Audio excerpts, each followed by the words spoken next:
Hello Aditi, how do you decide on what items you must keep in inventory, and what you will purchase daily?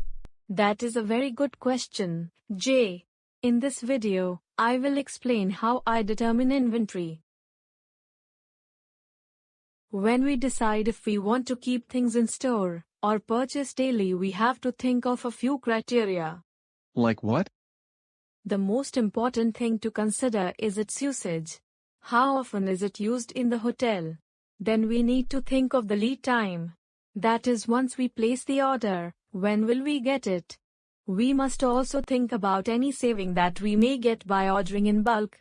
Okay, so for example, if we use spinach in kitchen daily, we will purchase it daily, but if we need onion, we may keep it in stock.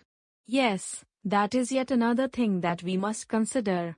What is the shelf life of the item? Anything perishable, we must try and buy daily, but if it will not get spoiled, we can keep an inventory. Thank you for explaining how we determine the inventory. I hope you understood this topic. If you want to learn more, do check our website clarifiedbetter.com. It is a website dedicated for hotel employees with topics that you can learn.